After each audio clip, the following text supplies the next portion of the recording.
Hello दोस्तों। कैसे हैं आप सब लोग। उम्मीद करता हूँ आप सब लोग स्वस्थ होंगे, मस्त होंगे, आपकी पढ़ाई अच्छे से चल रही होगी और आप भी अच्छे से पढ़ रहे होंगे। पहले तो मैं माफी चाहता हूँ, इतने दिनों से क्लास नहीं ले पाया, थोड़ी व्यस्तता के कारण।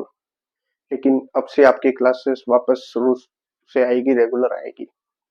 तो अब से हम रेगुलर क्लास डालेंगे, डेली क्लास डालेंगे। लेकिन हम दो विषय शुरू कर रहे हैं आज आपका। जैसा कि आपको हेडिंग दिख रही है, राजस्थान का इतिहास। तो मेरे कुछ दोस्तों ने भी कहा था कि आप राजस्थान का इतिहास भी शुरू करें। तो हम राजस्थान का इतिहास की क्लास आज शुरू कर रहे हैं। और कल एक और क्लास आएगी दूसरी आपकी, और परसों से वापस इतिहास में एक दिन छोड़ के एक दिन आपकी क्लासेस अब रेगुलर आएगी। क्लासेस रेगुलर आएगी लेकिन इतिहास की वापस एक दिन छोड़ के एक दिन, वो सब। तो आज हम शुरू करते हैं राजस्थान का इतिहास। राजस्थान का इतिहास शुरू करने से पहले हम थोड़ा मानव जाति के इतिहास के बारे में देख लेते हैं। मतलब कि मानव की उत्पत्ति कैसे हुई, कब हुई, कहाँ से हुई। तो क्या हमको थोड़ा इतिहास पढ़ने में आसानी रहेगी, मतलब समझ में अच्छे से आएगा। तो मानव जाति का इतिहास। मानव जाति का इतिहास ऐसा माना जाता है कि लगभग 1400 करोड़ साल पहले पृथ्वी बननी शुरू हुई थी। लगभग 1400 करोड़ साल पहले, 1400 करोड़ साल पहले पहले पृथ्वी बननी शुरू हुई थी।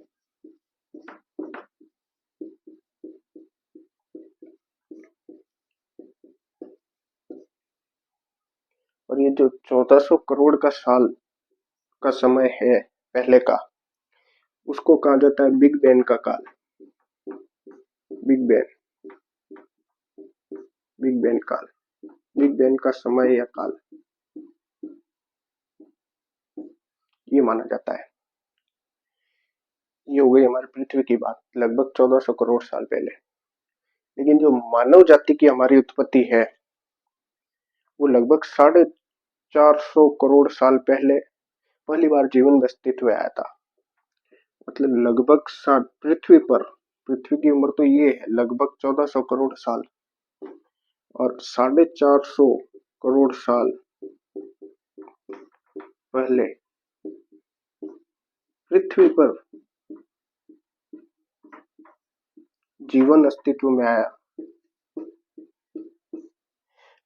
450 करोड़ साल पहले पृथ्वी पर जीवन अस्तित्व में आया था। जीवन मतलब विभिन्न प्रकार के जीव जंतु, जीव जंतु हो गए, विभिन्न प्रकार के जीव जंतु हो गए, और भी कुछ जीव जंतु हो गए, कोई जानवर हो गए, वो इसमें आए थे। इसमें सभी प्रकार के जीव जंतु शामिल थे। लेकिन जो 1400 करोड़ साल पहले है, उसमें मानव सम्मिलित नहीं था। मतलब 1400 करोड़ साल पृथ्वी की उत्पत्ति को 450 करोड़ साल पहले जब जीवन पृथ्वी पर अस्तित्व में आया, उस वक्त मानव का कोई अस्तित्व नहीं था। मानव की उत्पत्ति लगभग 3 से 4 लाख साल पहले मानव की उत्पत्ति मानी जाती है। जो मानव की उत्पत्ति मानी जाती है, मानव उत्पत्ति मानी जाती है, वो लगभग 3 से 4 लाख साल पहले,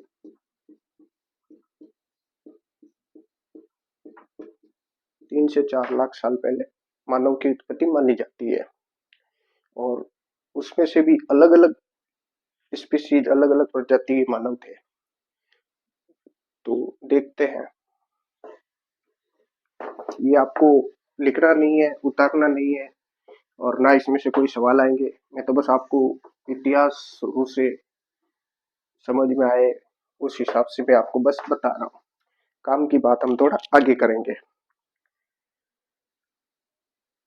लगभग 3 से 4 लाख साल पहले मानव जाति का उद्भव माना जाता है। 3 से 4 लाख साल पहले मानव जाति का उद्भव माना जाता है। और जो मानव जाति की स्पीशीज थी उसको होमो बोलते हैं। होमो परिवार, होमो परिवार बोलते हैं। और होमो परिवार में से भी जो हमारी प्रजाति है वो है सेपियन शाखा की। होमो परिवार में से वर्तमान या हमारी प्रजाति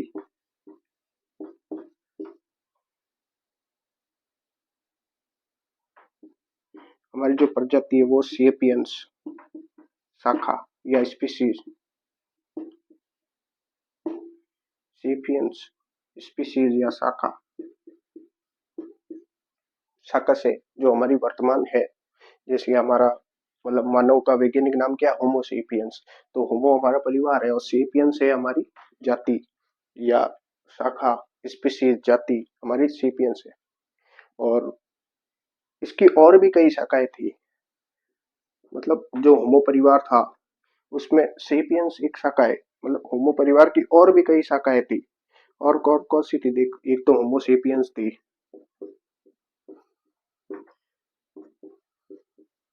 होमो सेपियंस थी, और एक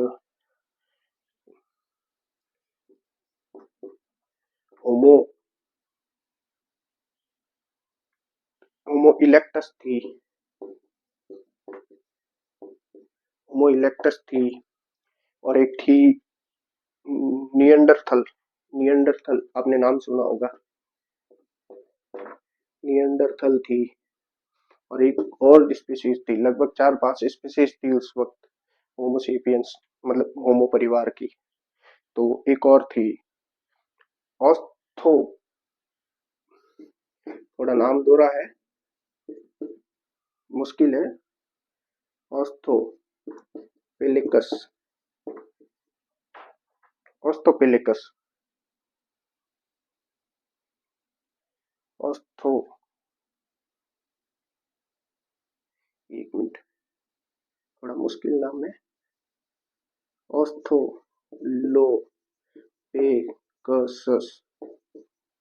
ऑस्थोलोपेकसस। ये 4-5 प्रकार की स्पीशीज थी। और लगभग 3 से 4 लाख वर्ष पहले जब मानव जाति की उत्पत्ति मानी जाती है, जिसमें से होमो परिवार है, और इसमें 4 शाखाएं थी, होमो सेपियंस, होमो इलेक्टस, निएंडरथल और ऑस्थोलोपेकसस। इसमें से मतलब उस वक्त ये चारों जातियां संघर्षरत थी कि किसका जीवन अस्तित्व में रहता है। और जो लास्ट में संघर्ष से आगे बढ़ी वो होमो सेपियंस जाति थी, जिसके हम आज भी है, इसी जाति की इसी स्पीशीज के आज हम मानव है। बाकी ये 3 जातियां संघर्ष के साथ खत्म हो गई। तो और ये सब फैक्ट मैंने आपको जो बताए हैं वो अपने मन से नहीं बताए, ये एक सेपियंस नाम की किताब है, सेपियंस, सेपियंस बुक है, एक अच्छी बुक है। और इस बुक के जो लेखक थे, इस बुक के जो लेखक थे वो इजराइल के रहने वाले थे। इनका नाम था युवाल नोआ हरारी, युवाल युवाल नोआ हरारी, इजराइल के रहने वाले थे। इन्होंने अपनी बुक में, ये जो सेपियंस नाम की बुक थी, इसमें हमारी मानव प्रजाति के बारे में, पृथ्वी के बारे में, हमारी स्पीशीज के बारे में मतलब बहुत डीप से अच्छी जानकारी दी हुई है। तो ये हमारी मानव जाति का इतिहास था। तो ये तो मैंने बस आपको ऐसे ही बताया है, तो इससे कोई प्रश्न बनता नहीं है। बस थोड़ा इतिहास पढ़ने में, शुरुआती इतिहास पढ़ने में मजा आता है कि भाई हमारी उत्पत्ति कैसे हुई, पृथ्वी की उत्पत्ति कैसे हुई, हम किस प्रजाति के लोग हैं, थोड़ा पता होना चाहिए क्या। हालांकि हमारा जो इतिहास शुरू होता है और जो हुआ, जो हमारी परीक्षा में डला है कि वो अब से शुरू करते हैं हम। पहले सबसे पहले हम देखते हैं इतिहास के कालक्रम। इतिहास पढ़ना है ना भाई, कैसे पढ़ना है, पहले कौन सा पढ़ना है, बाद में कौन सा पढ़ना है, वो सब हम देखते हैं। इतिहास के कालक्रम, इतिहास कालक्रम देखते हैं। तो सबसे पहले जो हम इतिहास में पढ़ेंगे, मतलब हम शुरू से पढ़ते जाएंगे, पहले मानव कैसा था, बाद में कैसा था, अब कैसा है। सबसे पहले पाषाण युग, पाषाण काल। पाषाण काल में आपने शुरू में भी पढ़ा होगा, बचपन में भी, मतलब छठी से लेकर 10वीं तक जो आपने पढ़ा है वो पढ़ा होगा। नव पाषाण काल, मध्य पाषाण काल, उत्तर पाषाण काल और पूरा पाषाण काल, वो सब इसी में है। हम आगे इसके बारे में विस्तृत चर्चा करेंगे। तो पाषाण काल, इसका जो समय माना जाता है वो लगभग 24,000 ईसा पूर्व से 3,000 ईसा पूर्व। अब ईसा पूर्व में अब अगर वर्तमान का समय देखना हो तो आप देख सकते हैं लगभग 26,000 साल से 5,000 साल पहले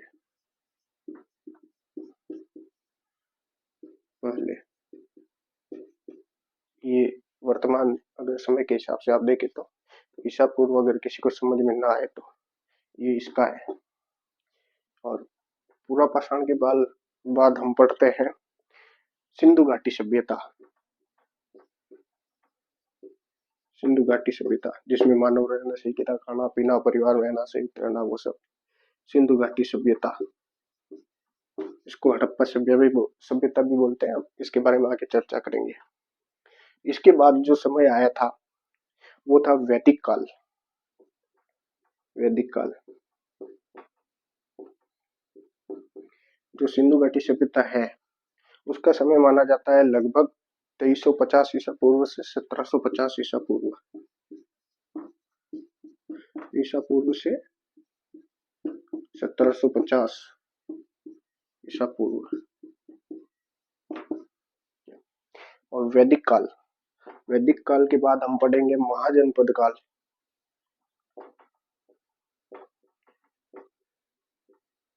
महाजनपद काल मतलब 16 जनपद थे भारत में, वो सब हम देखेंगे महाजनपद काल। और जो वैदिक काल का समय माना जाता है वो माना जाता है 1500 से 500 ईसा पूर्व। 1500 ईसा पूर्व से 500 ईसा पूर्व। और जो महाजनपद काल का समय माना जाता है वो 600 से 300 ईसा पूर्व। 600 ईसा पूर्व से 300 ईसा पूर्व। और महाजनपद के काल के बाद हम पढ़ेंगे मौर्य काल। मौर्य काल आता है। मौर्य काल के बाद आता है मौर्योत्तर काल। मौर्योत्तर काल, उसके बाद आता है गुप्त काल। गुप्त काल, उसके बाद आता है गुप्तोत्तर काल। गुप्तोत्तर काल, इसका अगर मैं आपको समय बताना चाहूँ तो ये हो जाता है 322 से 185 ईसा पूर्व। 322 ईसा पूर्व से 185 ईसा पूर्व। और इसका मौर्योत्तर काल का अगर समय निकाले तो लगभग 200 से 300 ईस्वी तक, 200 ईसा पूर्व से 300 ईस्वी तक। 200 ईसा पूर्व से 300 ईस्वी। ईस्वी में और ईसा पूर्व में फर्क है, थोड़ा ध्यान रखिएगा। और गुप्तोत्तर काल का हम समय निकाले तो लगभग 500 से 750 ईस्वी। 500, 550, 550 से 750 ईस्वी। और गुप्तोत्तर काल का हम समय लगाए तो लगभग 1 मिनट 320 से 550। 1 मिनट, यहाँ पे थोड़ी गलती कर दी।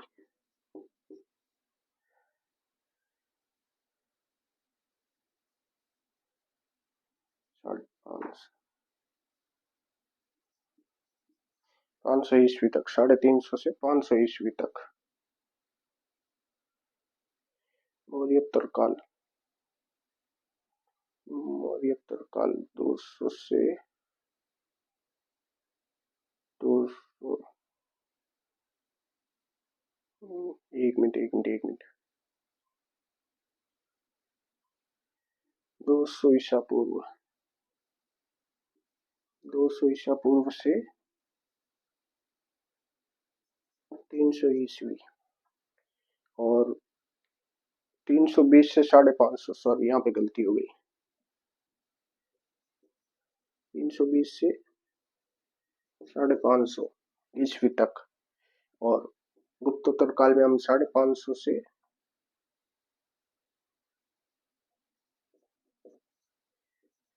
750 ईस्वी तक,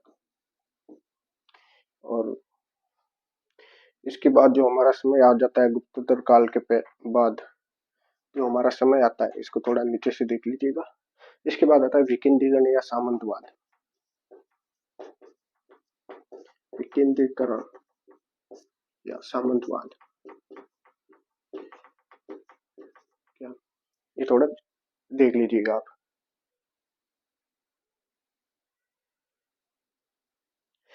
सामंतवाद या विकेंद्रीकरण का मतलब होता है सत्ता व क्षेत्र का विभाजन, यहाँ से शुरू हो जाता है विभाजन।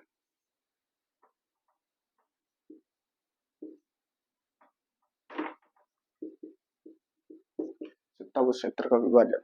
तो और इन सब के आगे जो मैंने आपको सन लिखे हैं, इन सब के आगे आप लगभग जरूर लगाइएगा, लगभग, क्योंकि ये लगभग समय बताया मैंने आपको। कई कई गाइडों में या कई कई और जगह समय आपको देखने में थोड़ा फर्क मिल सकता है। जैसे कि मान लो कोई 1500 की जगह 1400 बता दे, और कोई 250 की 2350 की जगह लगभग आपको 2400 ईसा पूर्व बता दे, या 2250 ईसा पूर्व बता दे। तो ये लगभग समय है, कहीं कहीं पर इनकी मतलब एकदम सही तारीखें कोई नहीं बता सकता। तो लगभग आप इसके आगे लगा लीजिए, लगभग यही समय है, या तो थोड़ा कम होगा इससे या थोड़ा ज्यादा होगा अलग अलग गाइडों में। तो ये है इतिहास का कालक्रम। पाषाण काल है, सिंधु घाटी से आदि काल, मध्ययुग, मौर्योत्तर काल है, वो सब। तो अब हम शुरू करते हैं पाषाण काल से। पाषाण काल में क्या होता था? पाषाण काल में मानव ने पत्थरों का उपयोग करना सीख लिया था, पत्थरों के औजार बनाया करते थे, पत्थरों के मतलब बनी गुफाओं में रहते थे, पत्थरों के औजार से शिकार करते थे, शिकार करना सीख लिया था, आग जलाना सीख लिया था, पहिए का आविष्कार कर लिया था। वो सब हम बचपन से पढ़ते आए। तो इन सब बातों का हमें पता कैसे चलता है कि यहाँ पे मतलब ये पाषाण युग का अवशेष है, यहाँ पर पाषाण कालीन कोई ये स्थल है, ये पाषाण कालीन औजार, ये सब हम पता कैसे चलता है? ये सब हमें पता चलता है सर्वे के माध्यम से। जब सर्वे करते हैं, सर्वेक्षण, सर्वेक्षण के माध्यम से, सर्वेक्षण हम पता चलता है पुरातात्विक स्थल। कोई हमें पुराना स्थल मिलता है, सभ्यता को हो गया, पूरा पाषाण काल का हो गया, पाषाण काल का हो गया, जनपद काल का हो गया, कोई भी पुराना स्थल, उससे हम बोलते हैं पुरातत्व, तत्व या पुरातात्विक, तात्विक, पुरातात्विक स्थल हम इसको बोल सकते हैं। तो इसका सर्वे करने के लिए, इनके संरक्षण के लिए, इन स्थलों के सर्वे के लिए, संरक्षण के लिए मतलब किसी न किसी विभाग की तो आवश्यकता पड़ती होगी ना। तो सबसे पहले हम देख लेते हैं भारत में पुरातात्विक सर्वेक्षण विभाग की स्थापना। भारत में पुरातात्विक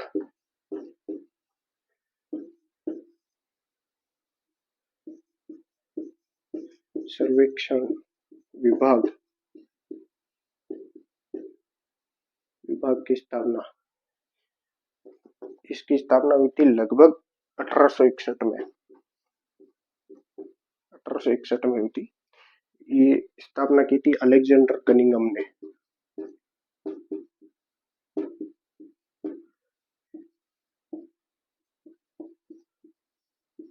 कनिंघम ने, अलेक्जेंडर कनिंघम ने इसकी स्थापना की थी। और जो हम पाषाण काल के बारे में पढ़ेंगे तो भारत में सर्वप्रथम पाषाणकालीन या भारत में पूरा पाषाणकालीन, सर्वप्रथम पूरा पाषाणकालीन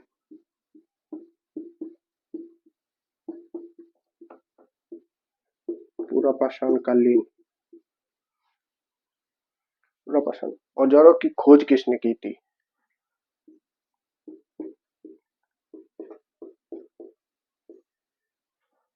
औजारों की खोज तो जब स्थापना 1861 में हुई तो खोज इसके बाद ही होगी, इसके जस्ट 2 साल बाद 1863 में, मतलब भारत में सर्वप्रथम पूरा पाषाणकालीन औजारों की खोज हुई थी 1863 में। किसने की थी? रॉबर्ट ब्रूसफुट द्वारा। Robert Bruce Foote Bruce Foote Robert Bruce Foote द्वारा की गई थी। और जो हम राजस्थान की बात करें तो राजस्थान में सर्वप्रथम पुरातात्विक सर्वेक्षण कार्य किसने किया था? राजस्थान में सर्वप्रथम पुरातात्विक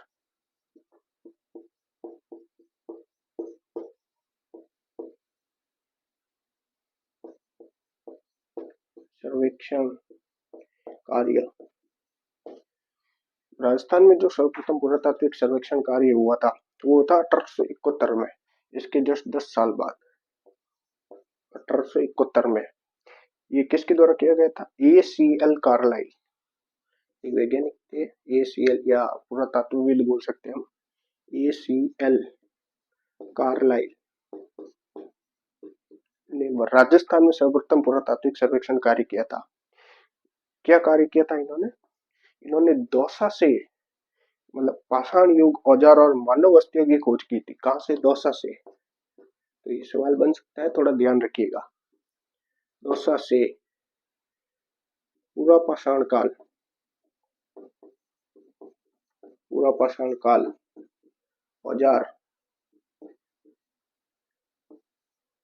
औजार व मानव अस्थियों की खोज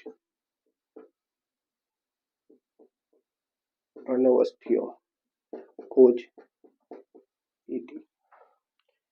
तो स्क्रीनशॉट ले लीजिए आप, काम की चीजें काम आएगा।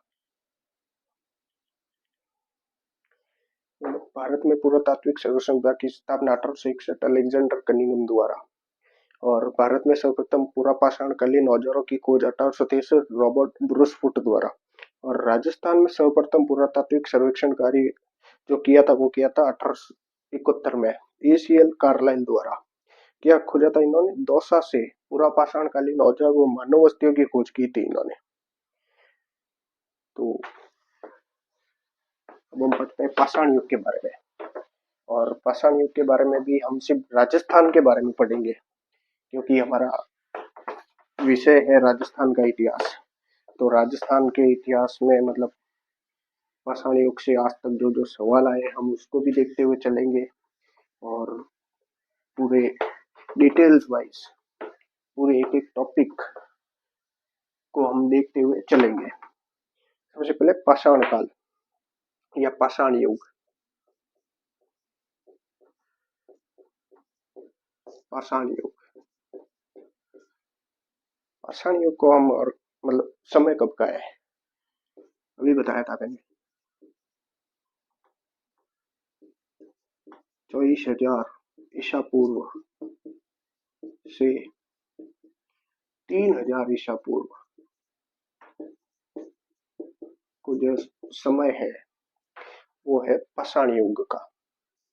और इतना लंबा समय है, इसको एक बार में हम पढ़ नहीं सकते, तो हम इसको 3 भागों में बांटते हैं। एक तो हम बांटते हैं पूरा पाषाण काल।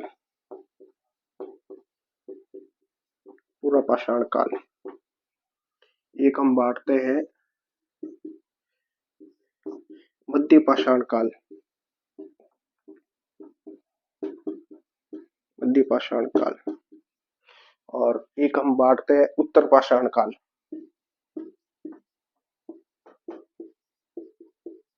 उत्तर पाषाण काल, या इसका दूसरा नाम है नव पाषाण काल। नव पाषाण काल, वैसे इसके भी कई नाम हैं, इसके भी अलग अलग नाम है, और इसके भी एक दो नाम और है, वो हम जब इन टॉपिक के बारे में आगे डिटेल्स में पढ़ेंगे तब मैं आपको बताते चलूंगा। हम इसको तीन भागों में बांटते हैं। तो सबसे पहले पाषाण काल है क्या, किसको हम पाषाण काल कहते हैं? कि भाई मानव सभ्यता के उद्भव काल या उद्भव समय को पाषाण युग कहा जाता है। मानव सभ्यता के उद्भव काल या समय को पाषाण काल या पाषाण युग कहा जाता है।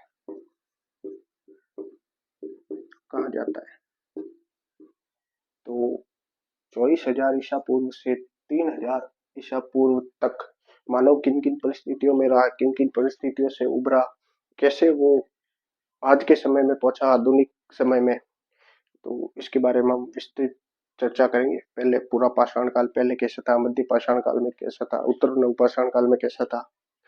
तो हम शुरू करते हैं पाषाण काल। तो ये तो हो गई पाषाण काल की परिभाषा। मानव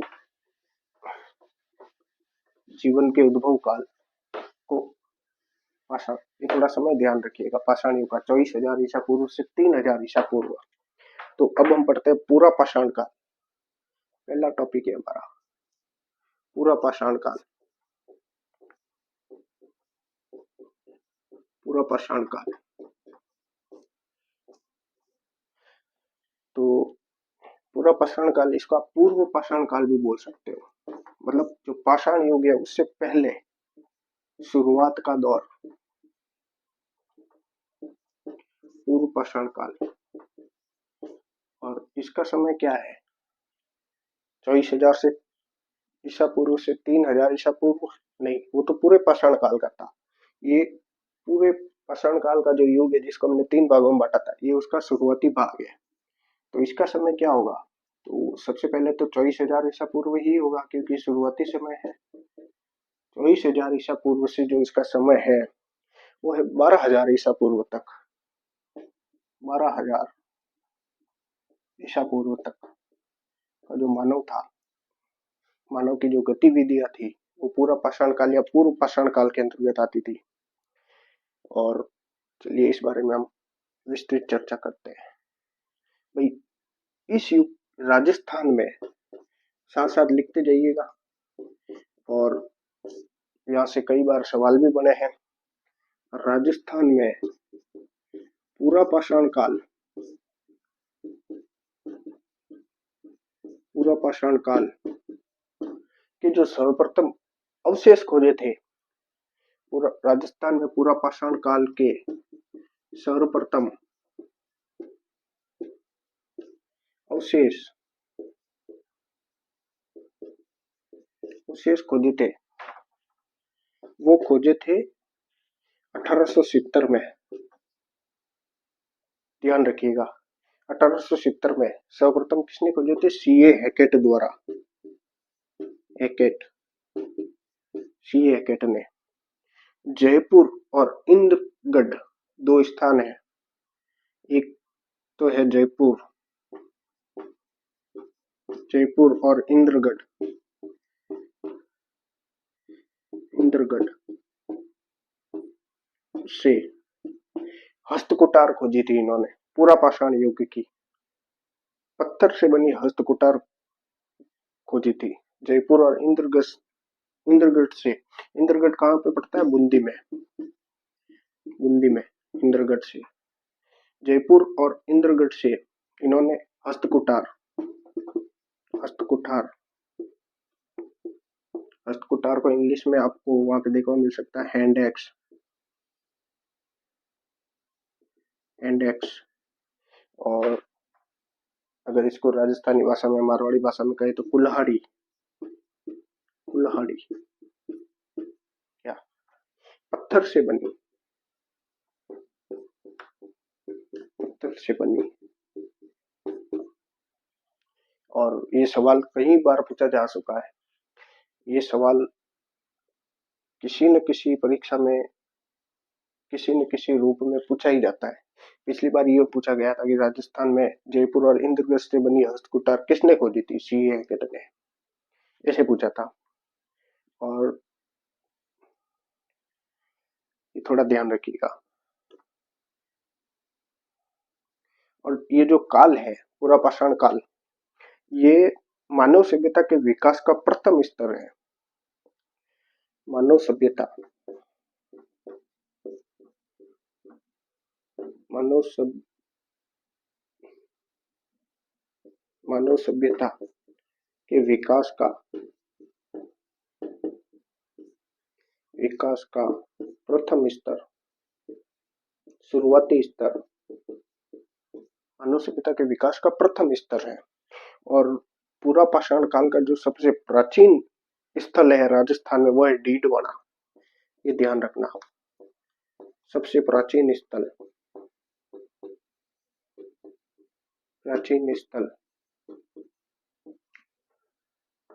कौन सा है, डीडवाना। तो डीडवाना कुचामन अलग जिला बन गया, पहले नागौर में था। तो ये थोड़ा ध्यान रखना कि पूरा पाषाण काल का राजस्थान में सबसे प्राचीन स्थल है डीडवाना। इस युग में मतलब इसके प्रमुख औजार क्या क्या थे जो पूरा पाषाण काल है, स्क्रीनशॉट ले लीजिए आप।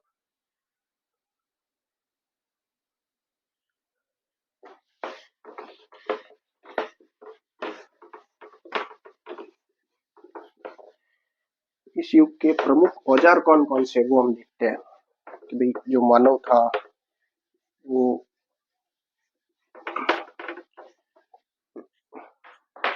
इस युग के प्रमुख औजार,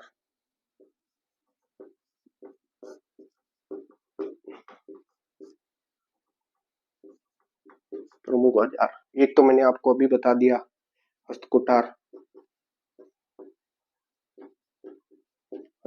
हैंडेक्स,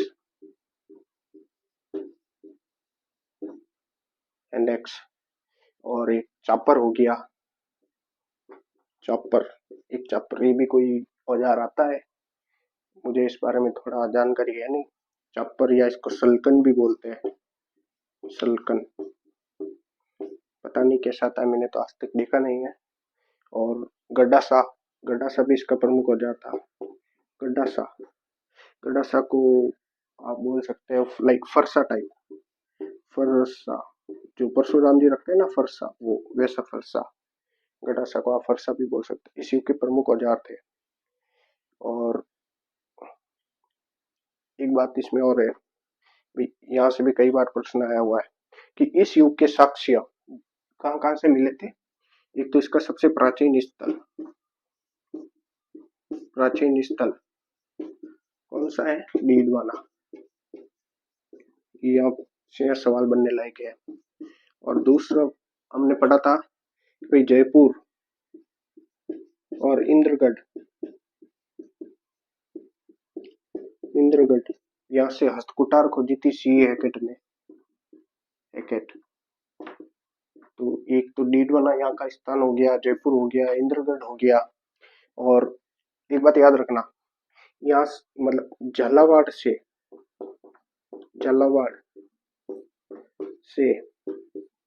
मतलब पूरा पाषाण काल के जो औजार है, झालावाड़ से सेटनकार ने, ये ध्यान रखना,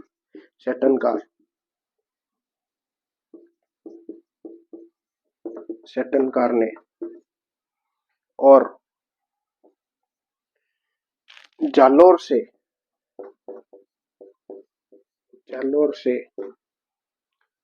बी आलचिन ने इस युग के साक्ष्य खोजे थे। तो इसके प्रमुख स्थल डीडवाना हो गया, जयपुर हो गया, इंद्रगढ़ हो गया, झालावाड़ हो गया, जालोर हो गया। तो ये भी सवाल कई बार पूछा, झालावाड़ से पूरा पाषाण काल या पूर्व पाषाण काल के औजार या साक्ष्य किसने को दिए थे? सेटनकार ने। और जालोर से बी आलचिन ने। मतलब जालोर का संबंध, बी आलचिन का संबंध जालोर से, झालावाड़ का संबंध सेटनकार से, जयपुर इंद्रगढ़ का संबंध सी ए हैकेट से। ये थोड़ा ध्यान रखना। और ये जो चापर है, ये इसका जो औजार है चापर, या इसको हम सलकन बोलते हैं, ये जो राजस्थान में ना चित्तौड़गढ़ से सर्वाधिक मात्रा में प्राप्त हुआ है। चित्तौड़गढ़ से सर्वाधिक प्राप्त।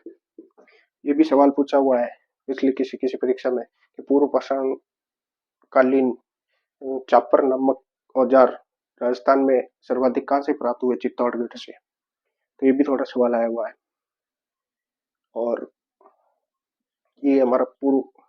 और इसके जो अन्य में अगर बताऊं, जायल अन्य स्थान में अगर आपको बताऊं, एक तो डीडवाना हो गया, एक हमारा जयपुर हो गया, इंद्रगढ़ हो गया, एक झालावाड़ हो गया, जालोर हो गया, और एक जायल। जायल भी इसका प्रमुख स्थल है। ये ऐसे सवाल पूछे जाते हैं कि भाई निम्न में से पूरा पाषाण काल का स्थल नहीं है, तो थोड़ा ध्यान रखना। जायल पड़ता है नागौर में। एक विराट नगर हो गया, भानगढ़ हो गया, जायल नागौर में। एक विराटनगर इसका प्रमुख स्थल है। विराटनगर जयपुर में पड़ता है। एक भानगढ़ हो गया, भानगढ़ अलवर में पड़ता है। बस ये थोड़े इसके स्थान है, थोड़ा ध्यान रखिएगा। और एक जैसे कि दर, दर भी इसका प्रमुख स्थल है। दर ये पड़ता है भरतपुर में। तो ये हमारा थोड़ा पूरा पाषाण काल या पूर्व पाषाण काल का था। स्क्रीनशॉट ले लीजिए। इसके बाद हम शुरू करते हैं मध्य पाषाण काल।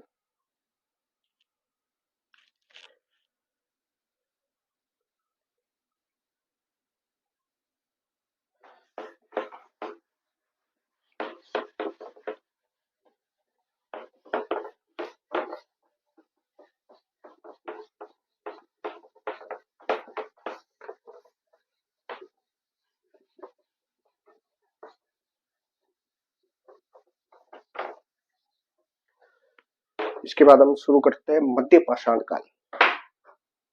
दूसरा हमारा जो है मध्य पाषाण काल। मध्य पाषाण काल। और जैसे मैंने आपको बताया कि इसके अन्य नाम भी है। मध्य पाषाण काल को लघु पाषाण काल भी बोलते हैं। लघु पाषाण काल, इसको माइक्रोलिथ काल भी बोलते हैं। माइक्रोलिथ काल।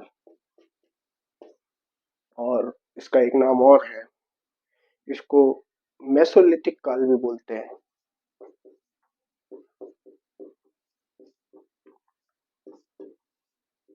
मेसोलिथिक काल भी बोलते हैं। इसके चार नाम है। वैसे तो हमने शुरू से मध्य पाषाण काल भी पढ़ा, मध्य पाषाण काल भी पढ़ा है। इसको लघु पाषाण काल भी बोलते हैं, माइक्रोलिथ काल भी बोलते हैं, और मेसोलिथिक काल भी बोलते हैं। जैसे मध्य पाषाण काल मतलब पाषाण युग के बीच का काल। एक तो ऊपर हो गया पूरा पाषाण, इधर हो गया नव पाषाण। तो पहले का और बाद का, इसके जो बीच में है, बीच वाले को बोलते हैं मध्य। तो ये हो गया मध्य पाषाण काल। लेकिन लघु, लघु का मतलब होता है छोटा। छोटा, लघु का मतलब होता है छोटा। तो इसमें पाषाण काल, छोटा पाषाण काल का मतलब होता है इसमें जो औजार मिलेंगे ना मध्य पाषाण काल या लघु पाषाण काल के, वो बहुत छोटे होंगे। बहुत छोटे छोटे औजार पहले जो मिलते थे वो भाले मिलते थे बड़े बड़े, वो सब ऐसे। लेकिन इसमें औजार थे ना वो थोड़े छोटे थे, इसलिए इसको लघु बोलते हैं। और इसको अगर वैज्ञानिक भाषा में या इंग्लिश में कहें तो आपने देखा होगा कि कोई भी किसी भी चीज को बड़ी देखने के लिए माइक्रोस्कोप का प्रयोग करें। माइक्रो, इसको लघु या छोटे को इंग्लिश में क्या कहते हैं? माइक्रो। तो इसीलिए इसका नाम पड़ गया माइक्रोलिथिक काल। माइक्रो का मतलब होता है छोटा या लघु, या सूक्ष्म भी बोल सकते हैं। माइक्रो का मतलब सूक्ष्म, छोटा, लघु, वो सब। और मेसोलिथिक काल भी इसको बोलते हैं। तो इन सब का अर्थ मैंने आपको बता दिया। तो राजस्थान में इसका जो प्रमुख स्थल है वो है लुनी, बनास, बेड़च। राजस्थान में इस इस काल का प्रमुख स्थल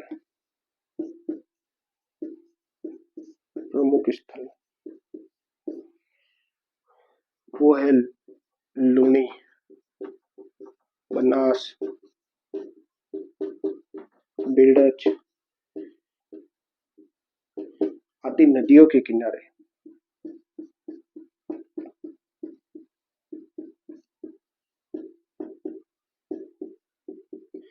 मतलब उसमें तो आदमी घुमंतु, तो इससे पहले हमने पढ़ा था पूर्व पाषाण काल या पूर्व पाषाण काल। उसमें आदमी जो मनुष्य था, शुरुआती मनुष्य था, वो घुमंतु पद्धति का था।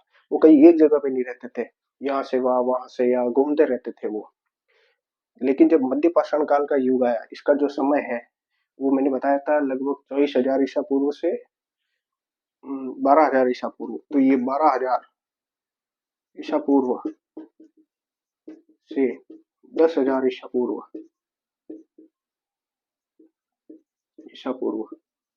इस काल का जो मनुष्य है वो मतलब थोड़ा समझदार हो गया था उसने। मतलब जैसे कि हम कहते हैं शुरुआती हमारे जो जनजीवन है वो नदियों के किनारे बसा था।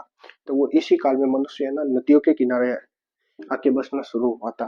तो इनको पता लगा कि नदियों के पास पानी की पर्याप्त व्यवस्था हो जाती है, वहाँ पर जमीन भी थोड़ी उपजाऊ हो जाती है। उस यहाँ से मनुष्य ने नदियों के किनारे आके बसना शुरू किया। और यहाँ पर इनके उपकरण क्या थोड़े छोटे थे, लघु। जैसे कि मैंने आपको बताया लघु मतलब छोटा। इनके जो पहले तो बड़े बड़े औजार होते थे, सामने कोई जानवर आया उनको मार दिया, भाला फेंक के मार दिया, जैसे भी करके मार दिया। तो इस काल के जो औजार थे ना वो छोटे थे। तो एक बार मध्य पाषाण काल का जो मानव था वो कहीं जंगलों में या नदियों के आसपास विचरण कर रहा था, घूम रहा था।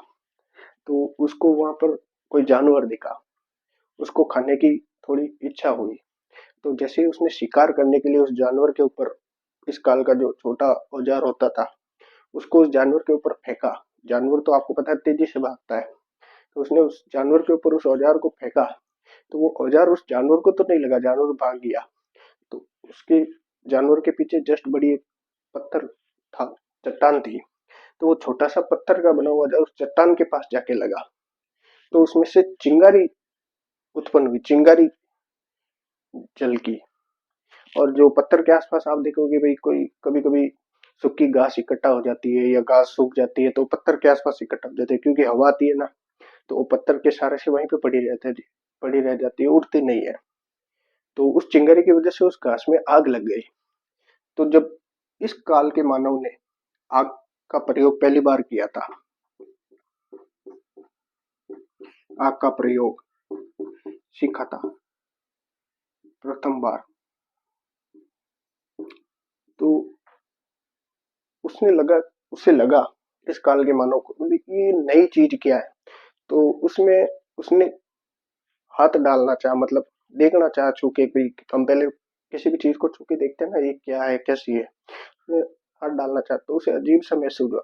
वो तो हमें अब पता चला कि हमारे हाथ आग में जल जाते हैं, लेकिन उस वक्त के मानव को पता थोड़ी था। तो उसे थोड़ा दर्द हुआ, अलग सा महसूस हुआ। तो उसने फटाफट हाथ हटा लिया और वहीं पर आसपास में कोई छोटा सा जानवर मरा हुआ था। तो उस आग की चपेट में आ गया और वो जानवर उसमें पक गया और धीरे धीरे वो थोड़ी आग बुझ गई। तो उस आग से जो जानवर पक गया था, तो इस काल के मानव ने उसे खाया। तो उससे थोड़ा अलग टेस्ट आया, थोड़ा स्वाद लगा, मतलब पका हुआ भोजन। तो उसे लगा कि यार ये ठीक है, प्रयोग ठीक है। मतलब दो पत्थरों को मैं ऐसे रगड़ूंगा तो उसमें आ जाएगी। तो इस काल के मानव ने सर्वप्रथम आग का प्रयोग किया था। और नदियों के किनारे भी मिले और इनके मतलब अवशेष मिले थे। इस काल के प्रमुख स्थल नदियों के किनारे थे। और चित्तौड़, विराटनगर, इस चित्तौड़ विराटनगर में भी इस नदियों की मतलब इस काल के अवशेष प्राप्त हुए। चित्तौड़ विराटनगर से भी, विराटनगर पड़ता है हमारे जयपुर में। इस युग के प्रमुख औजार देखते हैं। प्रमुख औजार,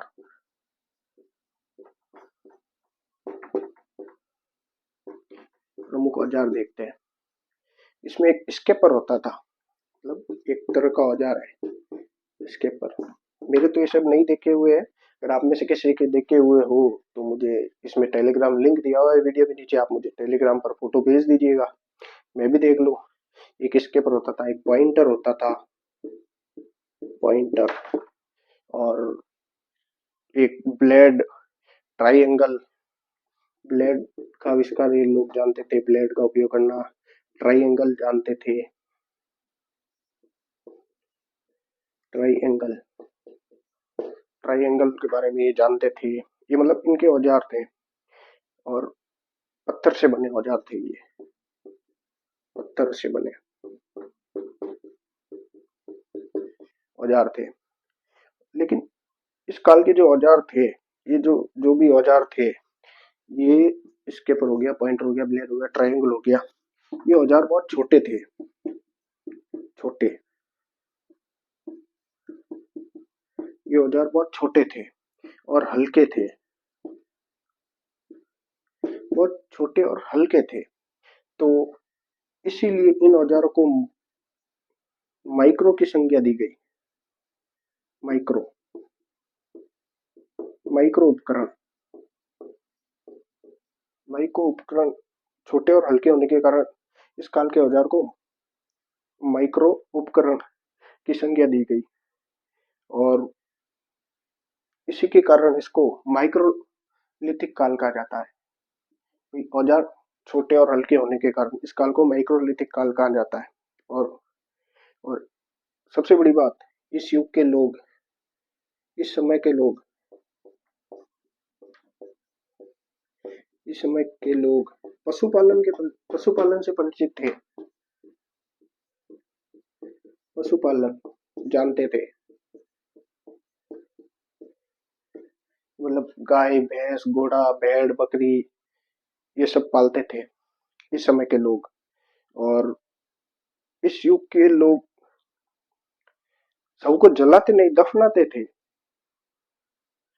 मतलब जो मध्य पाषाण काल, एक बार आप स्क्रीनशॉट ले लीजिए।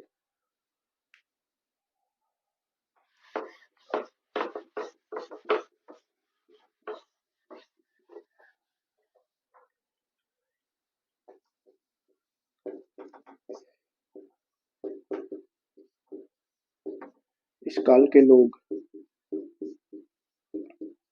शव को जलाते नहीं, दफनाते थे,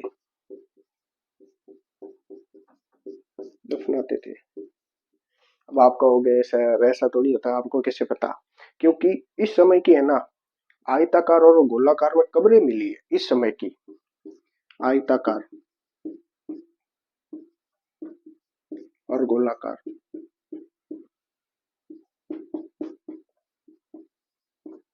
ये इस युग की विशेषताएं हैं, मतलब ऐसे पूछे जाते हैं अलग अलग प्रकार के क्वेश्चन।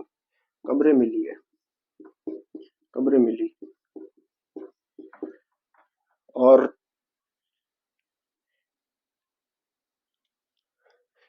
ये मैंने जैसे कि आपको बताया था, ये जो मध्य पाषाण काल है, ये पूरा पाषाण काल या पूर्व पाषाण काल और नव पाषाण काल, नव पाषाण काल के बीच का भाग है।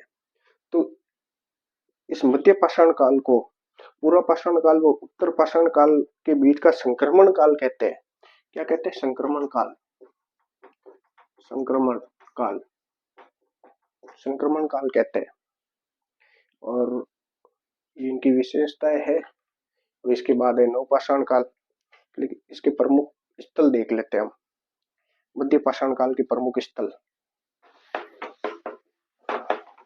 उसमें तो हमने देखा था कि सबसे प्राचीन स्थल था डीडवाना पूरा पाषाण काल का, और विराटनगर था, दर हो गया भरतपुर में, भानगढ़ हो गया अलवर में, इंद्रगढ़ हो गया दिल्ली का, जयपुर में हो गया। और इसके भी तो कोई न कोई स्थल रहे होंगे ना। इसके प्रमुख स्थल है बागोर, बागोर सभ्यता हम आगे पढ़ेंगे, वो इसी का ही है। बागोर, बागोर कहाँ पड़ता है? भीलवाड़ा, भीलवाड़ा, ये इस काल का प्रमुख स्थल है। बागौर के बाद तिलवाड़ा। तिलवाड़ा ये क्या पड़ता है? बाड़मेर।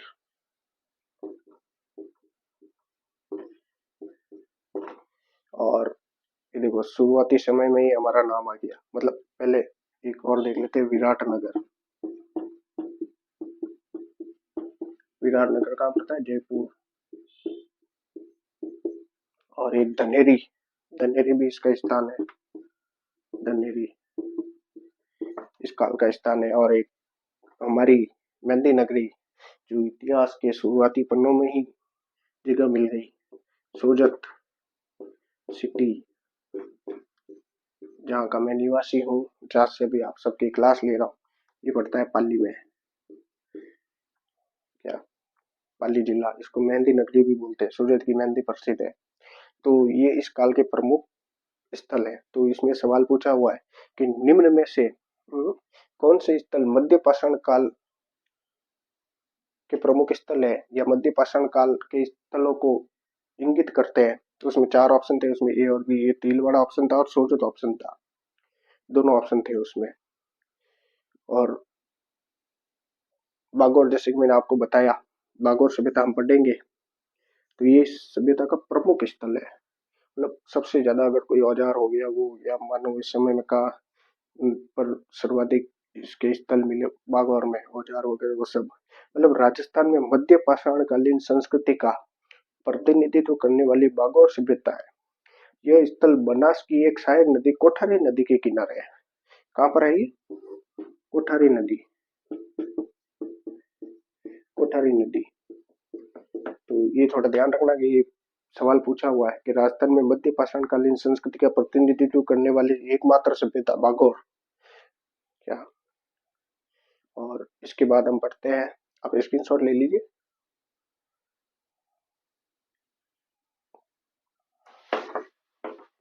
इसके बाद आता है नवपाषाण काल। नवपाषाण काल, नवपाषाण काल को उत्तर पाषाण काल भी कहते हैं।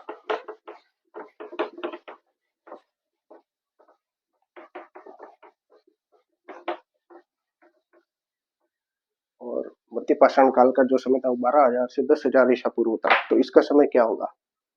तीसरा नवपाषाण काल, पाषाण काल या उत्तर पाषाण काल, उत्तर पाषाण काल। इसका जो समय है वो लगभग 9,000 ईसा पूर्व से 3,000 ईसा पूर्व हो गया। मैंने शुरुआत में बताया था पाषाण काल का समय कितना है, 24,000 ईसा पूर्व से 3,000 ईसा पूर्व। आ गए हम टुकड़ों में बांटते हुए। तो इसका जो समय है वो 9,000 से 3,000 ईसा पूर्व है। तो इसको एक नियोलिथिक काल भी बोलते हैं, इसका अन्य नाम नियोलिथिक काल।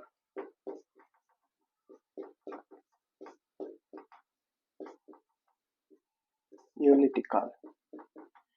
आगे वाला सवाल कैसे भी दे सकता है कि भाई कोई मान लो एक विशेषता दे दे और पूछ ले भी किस काल की विशेषता है। तो मान लो वहां पे मध्य पाषाण काल दे दे, नवपाषाण काल दे दे, और इसका उत्तर मतलब नवपाषाण काल, और वो उसकी जगह पे नियोलिथिक काल लिख दे, तो आप तो बोलोगे कि भाई नाम कभी सुना ही नहीं। तो इसलिए मैं बता देता हूँ, इसको नियोलिथिक काल भी बोलते हैं। तो भारत में नवपाषाण काल का सबसे प्राचीन स्थल है वो है मेहरगढ़। मेहरगढ़ था क्योंकि वर्तमान में वो पाकिस्तान में है, वो भारत का है। और मेहरगढ़ में गेहूं और जौ की फसलों के साक्ष्य प्राप्त हुए। भारत का, भारत का सबसे प्राचीन, प्राचीन स्थल मेहरगढ़, वर्तमान में पाकिस्तान में है।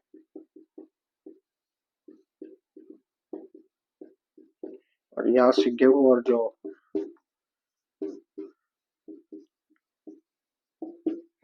के साक्ष्य मिले। गेहूं और जौ के साक्ष्य मिले मतलब ये लोग खेती से परिचित थे।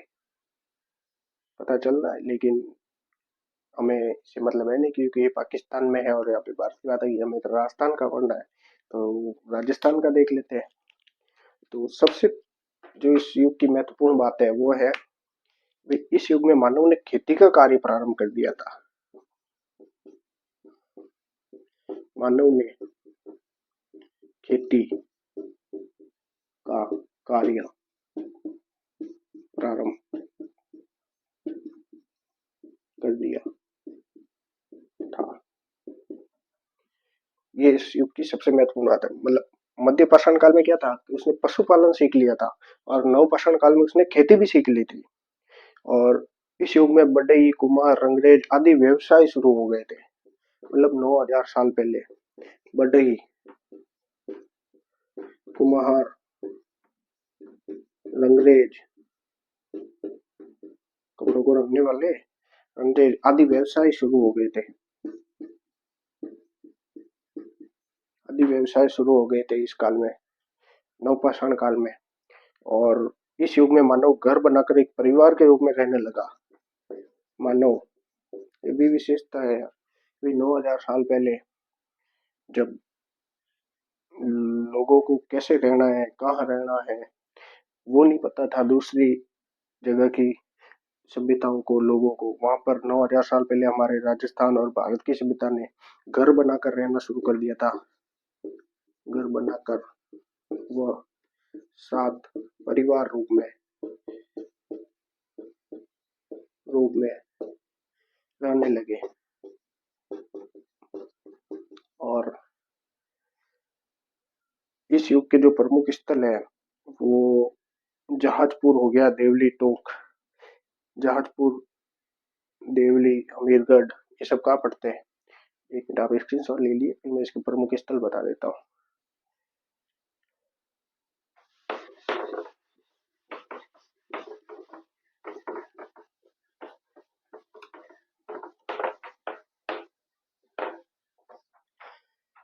प्रमुख स्थल,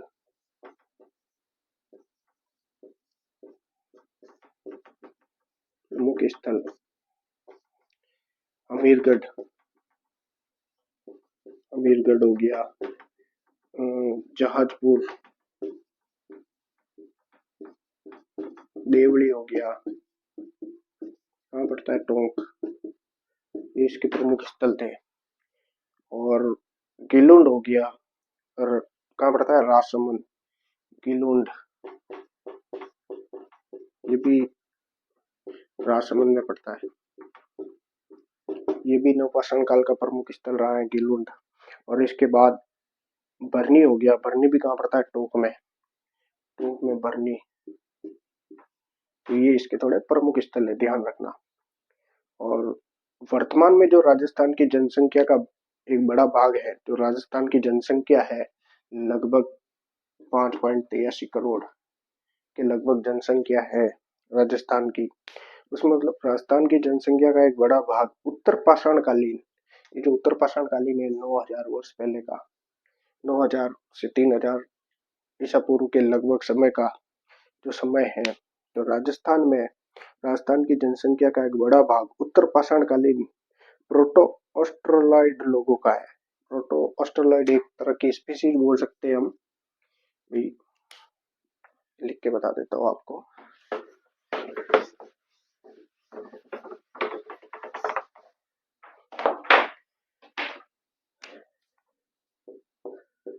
राजस्थान की जनसंख्या का बड़ा भाग उत्तर पाषाण कालीन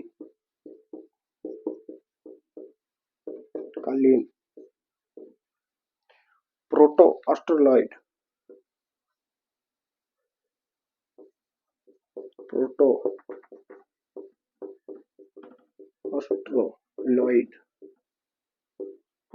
ऑस्ट्रोलॉइड लोगों का है, लोगों का है।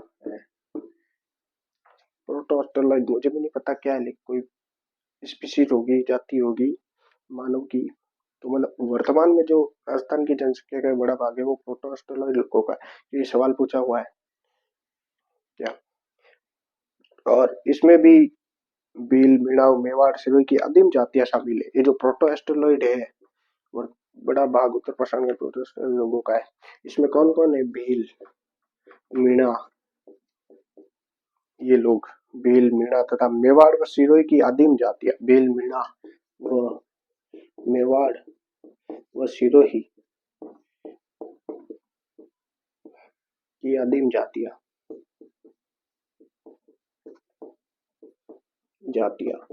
शामिल।